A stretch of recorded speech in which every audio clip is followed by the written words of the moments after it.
Find the HCF of two conjugative even integers.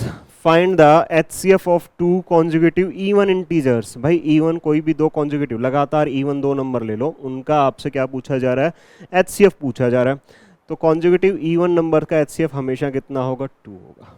ठीक है, इतना सिंपल आपसे क्वेश्चन था, पूछा गया था आपके उसमें। और इस शिफ्ट में ऐसे और भी क्वेश्चन मिलेंगे। ठीक है, एन आर्टिकल इज, ये सॉल्व है आपके पास में। ठीक है, सॉलिड नहीं है। Sold at a certain price, had it been sold 60% of this price there would have been a loss of 35%. what is the percentage profit now? अगर मैं इस पूरे पेपर में थोड़ा सा अच्छा क्वेश्चन अगर मानूं ना, तो बस वो यही है। ठीक है, थोड़ा सा अगर मैं ठीक क्वेश्चन किसी को मानूं कि हाँ एक मीडियम लेवल का एक क्वेश्चन आया था इस शिफ्ट के अंदर में, तो वो सिर्फ यही क्वेश्चन है आपके पास में प्रॉफिट एंड लॉस का। बाकी सारे क्वेश्चन बहुत ईजी और बहुत सिंपल क्वेश्चन थे। ठीक है, तो चलिए देखते हैं कि कैसे हम इसको सॉल्व करेंगे। क्या कह रहा है आपके पास में, an article is sold at a certain price, had it been sold at 60% of this price there would have been a loss of 35%. What is the percentage profit now? तो देखो कह रहा है एक सर्टेन प्राइस पे अगर बेचा गया और अगर उसे 60% उस प्राइस के जिस पे बेचा जा रहा था उसके 60% पे बेचा जाए, तो 60% का मतलब क्या हो जाएगा, 3/5। मतलब SP1 अगर 5 था और अब कितने पे बेचा जा रहा है, 3 पे बेचा जा रहा है। कितने पे बेचा रहा है, 3 पे बेचा जा रहा है।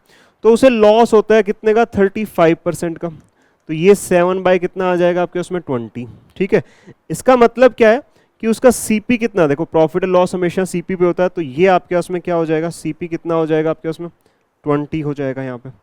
अब ये कह रहा है कि आपके उसमें जब ये 20 पे खरीद कर इसको मतलब 35% का लॉस हो रहा है, तो बेचा कितने में गया होगा, SP2 कितने में होगा आपके पास में, 13 का होगा। अब बात इतनी सी है कि यहाँ तो SP2 13 आ रहा है और यहाँ 3 आ रहा है, इन दोनों को इक्वल करना पड़ेगा।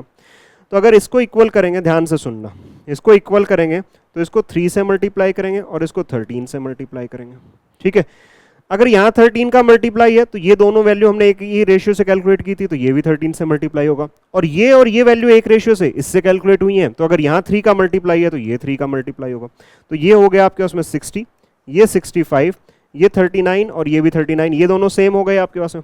अब ये कह रहा है कि अब प्रॉफिट क्या होगा आपके पास में अगर हम इसी पे इसको बेचें, तो 5 रुपीज़ का प्रॉफिट हो रहा है, किस पे हो रहा है, 60 पे हो रहा है, इनटू परसेंटेज कैलकुलेट कर लिए 100%, तो कितना होगा 1/12। 1/12 की वैल्यू कितनी होगी, 8:1/3%।